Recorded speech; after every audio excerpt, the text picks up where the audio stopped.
2018 में जो आपको साथ बेईमानी किया, जिस पे भरोसा करके भारतीय राष्ट्रीय कांग्रेस पे भरोसा करके पंजे पे बटन दबा करके आपने जिसको एमएलए बनाया, वो रोकड़ा लेकर के आपसे धोखा करके भाग गया। और काम करने का छोड़ दीजिए, कोरोना हुआ बीच में, कितना ऑक्सीजन सिलेंडर लेकर के ये नेता आपके घर पे आए। कोरोना हुआ, कितना आपके सुख दुख में खड़ा रहे। कोई ऐसा व्यक्ति नहीं यहां बैठा हुआ है जिन्होंने अपने प्रियजनों को कोरोना में नहीं खोया है। तो कितने नेताओं ने आपको मदद की है, इस बात का आपको पहचान करना है।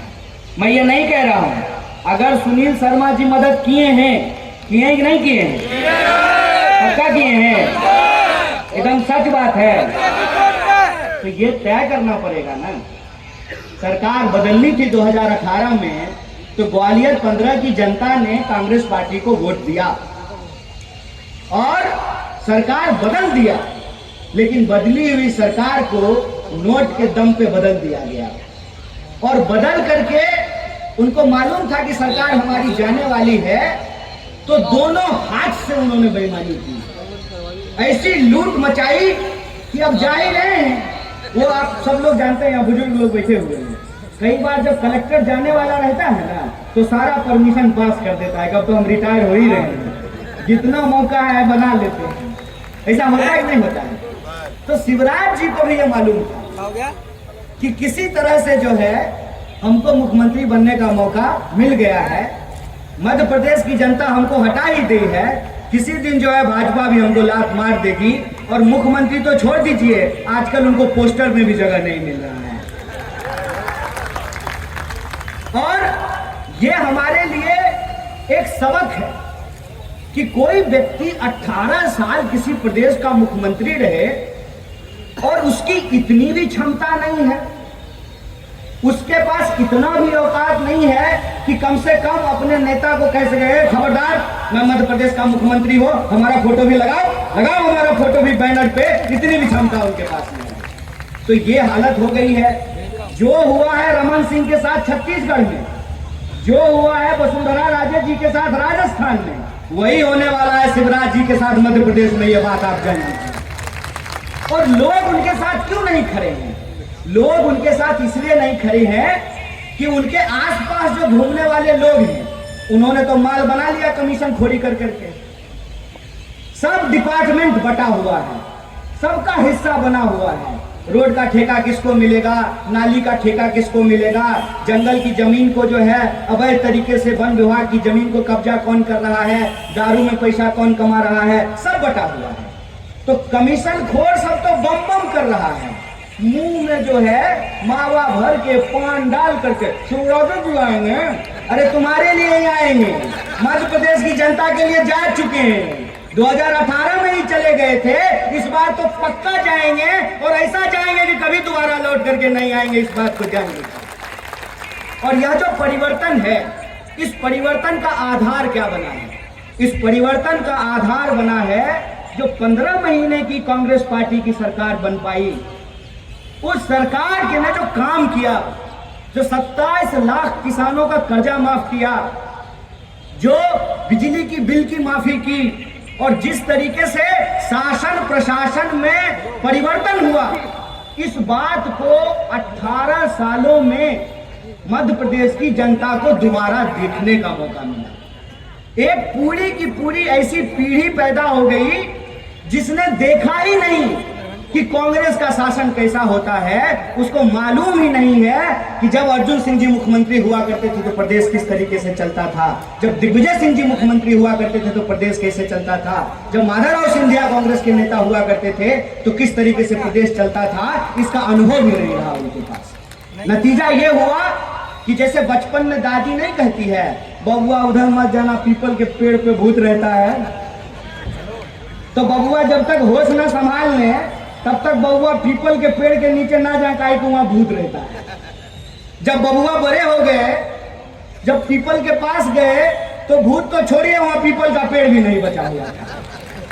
इन्होंने प्रदेश की ऐसी हालत कर दी, कांग्रेस के बारे में उल्टी सीधी बातें बोल करके, तमाम तरह की बातें बोल करके, कभी धर्म का नाम लेके, कभी जात का नाम लेके, कभी देश का नाम लेकर के देश की सबसे पुरानी पार्टी, मतलब इतनी भी शर्म नहीं बची भाजपाइयों के पास कि कांग्रेस पार्टी को गाली देने के चक्कर में अपने पिताजी और दादाजी को ही गाली देना शुरू कर दिए। अब जब आप बताइए कि आदरणीय ज्योतिरादित्य जी कांग्रेस पार्टी को गाली देते हैं तो किसको गाली देते हैं? अरे वो राहुल गांधी को गाली देने से पहले माधवराव सिंधिया जी को गाली देते हैं ना। यही हकीकत है ना, यही सच्चाई है ना। कोई इंसान जब कांग्रेस को गाली दे रहा है, इसका मतलब वो अपनी पूर्वजों को गाली दे रहा है और उसके बारे में गलत बात बोल करके, झूठ बात बोल करके जो हमारा असली मुद्दा है उसको गुमराह किया जाता रहा। असली मुद्दा क्या है? सरकार यह बताए कि 18 साल शिवराज जी की सरकार रही है, 5 काम वो गिना दे। मैं शर्मा जी का वोट मांगना छोड़ करके शिवराज जी के लिए प्रचार करने के लिए बुधनी चला जाऊंगा। 5 काम बता दीजिए। क्या महंगाई कम हो गई? क्या बेकारी कम हो गई? क्या भ्रष्टाचार रुक गया? क्या सरकारी विभागों के बैकलॉग भर दिए गए? क्या विकास की गंगा बह रही है? शिवराज जी एक दिन कहते हैं एक पत्रकार को कि मध्य प्रदेश की सड़कें अमेरिका की जैसी हैं। हमको एक पत्रकार पूछा, शिवराज जी कह रहे हैं मध्य प्रदेश का सड़क अमेरिका जैसा है। हम बोले हाँ, मध्य प्रदेश का सड़क अमेरिका जैसा है और शिवराज जी जॉर्ज बुश हैं। यही हो रहा है ना। आप जो वादा किए थे, कौन सा वादा पूरा किए हैं ये बताइए। अभी जब सरकार जाने वाली है तब उनको लाडली की याद आई है। बहने लोग पीछे बैठे हुए हैं। 18 साल से सरकार थी शिवराज जी की, लाडली को कुछ दिया क्या? तब लाडली की याद नहीं आई। जब उनका लाडला बड़ा हो गया है और जूता पहन करके राजनीति में आने के लिए फीता बांध रहा है, तो जब अपना लाडला बड़ा हो गया तब उनको लाडली की याद आई है। आए गे बेईमानी। जब खुद की जमीन खिसकने लगी तब आपको लाडली की याद आई। 18 साल से आपकी सरकार है। आज हमको एक पत्रकार ने कहा कि भाजपा कह रही है वो 450 में सिलेंडर देंगे। हम बोले अब जब विदाई होने वाली है, 18 साल से सरकार है और पहले तो सिलेंडर 350 में ही मिलता था। तो पहले ये तो बताओ कि 350 के सिलेंडर को 1200 किसने किया? पहले इस सवाल का जवाब दो। और जो योजना हम लेकर के आए, जिन योजनाओं की हमने घोषणा की, उनको इन्होंने रेवड़ी कहना शुरू किया। कहा कि खजाना में पैसा नहीं है, आप जो है रेवड़ी बांट करके सरकार नहीं चला सकते हैं। तो मेरा एक सीधा सवाल है कि अगर इस देश के पूंजीपतियों का लाखों करोड़ कर्जा माफ किया जा सकता है तो इस देश के किसानों का भी कर्जा माफ करना पड़ेगा। इस बात को याद रखो। अगर बड़े बड़े पूंजीपतियों की फैक्ट्री का बिजली बिल माफ कर सकते हो तो इस देश के मिडिल क्लास का भी बिजली बिल तुमको माफ करना पड़ेगा। इस बात को याद रखो। अगर मंत्री जी का बेटा विदेश में जाकर के पढ़ सकता है तो हमारे बच्चों के लिए भी तुमको शिक्षा और स्वास्थ्य की व्यवस्था करनी पड़ेगी। इस बात को याद रखो। ये हमारा मुद्दा है। इस मुद्दे पे हम काम करना चाहते हैं और यही जो पीपल्स एजेंडा है, उस पीपल्स एजेंडा को लेकर के मध्य प्रदेश की आम आवाम में कांग्रेस पार्टी को लेकर के एक सकारात्मक बात चल रही है और इसी सकारात्मक बात से घबरा करके रथी लिखा है।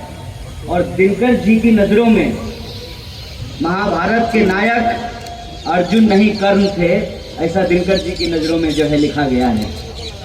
दिनकर जी की एक लाइन मैं आप लोगों से भी साझा करना चाहता हूँ। दिनकर कहते थे, शांति नहीं तब तक जब तक सुखभाग न नर का सम होगा, नहीं किसी को बहुत अधिक और नहीं किसी को कम होगा। ये दिनकर के लिखे।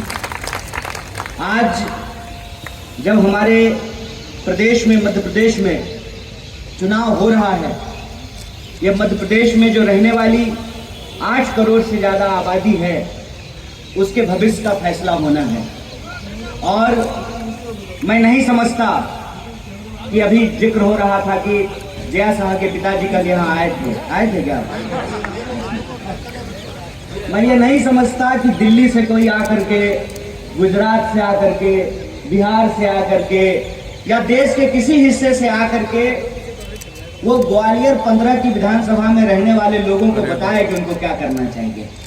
कहते हैं ना कि माली को फूल लगाने के लिए कौन सिखा सकता है? जो जो काम करता है वो उस काम की बारीकियों को समझता है। ठीक उसी प्रकार से जो इस इलाके में रहते हैं और सिर्फ वही नहीं रह रहे हैं, उनकी पीढ़ियां रह रही हैं, उनके पूर्वज यहाँ रह चुके हैं, आज वो रह रहे हैं, आने वाली समय में उनकी पीढ़ियां रहेंगी, तो उनको कोई आकर के क्या बताएगा कि उनको क्या करना चाहिए? मेरी तो इतनी कुव्वत नहीं है कि मैं ग्वालियर 15 की विधानसभा की आदरणीय जनता से कहूं कि आपको क्या करना चाहिए। लेकिन चुनाव जब हो रहा है तो यह एक सार्वजनिक कार्य है, इसमें समाज हित, प्रदेश हित और देश हित निहित है। तो स्वाभाविक रूप से जो समस्या आप महसूस करते हैं, उन्हीं समस्याओं से देश और प्रदेश के दूसरे इलाके के लोग भी महसूस कर रहे हैं। जैसे मैं एक उदाहरण देता हूं आपको, कोहली का शतक हुआ कि नहीं हुआ? हो गया। चलिए बधाई हो। लेकिन प्याज का शतक पहले ही हो गया। प्याज 100 रुपए किलो बिक रहा है कि नहीं बिक रहा? कोहली का शतक होने के लिए 3 मैच से हम लोग इंतजार कर रहे थे, लेकिन प्याज सैकड़ा पूरा करने के लिए अगले सप्ताह का इंतजार नहीं कर रहा था। 80 से देखते देखते 100। और चने की दाल कितने की मिल रही है? 100 रुपए किलो। सरकारी दुकान में, सरकारी दुकान में जो आप रेट बता रहे हैं 70, वो सरकारी दुकान में। बाकी सब जगह चने की दाल 90 से कम नहीं मिल रहा है। तो जो महंगाई का सवाल है, वो महंगाई का सवाल आपका भी सवाल है, हमारा भी सवाल है, मध्य प्रदेश का भी सवाल है, देश का भी सवाल है। कुछ ऐसे मुद्दे होते हैं जिससे आप सब भी जूझ रहे हैं, हम सब भी जूझ रहे हैं। तो हम आपके बीच सबसे पहले ये बताने के लिए नहीं आए हैं कि आपको क्या करना चाहिए। हम तो बस सिर्फ ये साझा करने के लिए आए हैं कि जब चुनाव हो रहा है, 5 साल के बाद चुनाव हो रहा है, तो ये आपके पास एक मौका है। जैसे एक मौका होता है ना, दिवाली आने वाली है तो लोग घर में पेंटिंग करा रहे हैं, साफ सफाई करा रहे हैं, कचरा बाहर कर रहे हैं, कूड़े को निकाल रहे हैं, झाड़ रहे हैं। ये साफ सफाई हर 5 साल में होना चाहिए। और मध्य प्रदेश की जनता ने 2018 में ये साफ सफाई कर दी थी, कचरा बाहर निकाल दिया था। लेकिन पहली बार हमने देखा है कि ऑटोमेटिक कचरा था, निकालने के बाद भी बाहर नहीं जा रहा, डस्टबिन में पहुंचा दे रहे हैं तो उठ करके घर में आ रहा है। इस बात को मैं इस रूप से कहना चाहता हूं कि 2018 में मध्य प्रदेश की जनता ने सरकार बदल दिया था।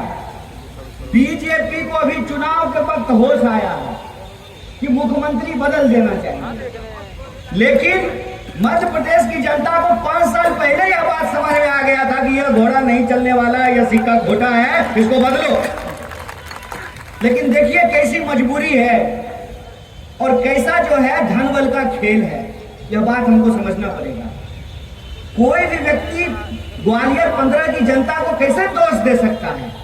ग्वालियर 15 की जनता ने तो 2018 में ही बीजेपी को हरा दिया, लेकिन जनता से वादा करके ईमान का कसम खा करके कोई बेईमान हो जाए तो जनता क्या करे, यह सबसे बड़ा प्रश्न है। अगर मध्य प्रदेश की जनता को 2018 में सरकार नहीं बदलनी होती तो बहुमत बीजेपी को आती। बीजेपी को बहुमत आई थी क्या? नहीं, बीजेपी को बहुमत नहीं आई थी ना। तो मध्य प्रदेश की जनता सरकार बदलना 2018 से ही चाह रही है, लेकिन पैसे के दम पर कुछ बेईमान लोग अपने ईमान को बेच करके उस हारी हुई सरकार को खरीद करके एक बिकी हुई सरकार के रूप में स्थापित कर दिया। ऐसे में ग्वालियर 15 की जनता को यह सोचना पड़ेगा कि हम इसका प्रबंध कैसा करें, कचरा का इंतजाम ऐसा करें कि एक बार इसको डस्टबिन में पहुंचा दें तो ऑटोमेटिक ये वापस हमारे घर में लौट करके ना आए। ये सिस्टम करने के लिए हमको लोकतंत्र की शक्तियों पे भरोसा करना पड़ेगा। और लोकतंत्र की शक्तियां क्या है, मैं एक उदाहरण आपको देता हूं। कर्नाटक में अभी चुनाव हुआ है, मैं चुनाव प्रचार कर रहा था तो हर इलाके के आम लोगों से यही कहता था, देखिए अगर दे रहे हैं ना, अरे जब दिल दे ही रहे हैं तो पूरा चीज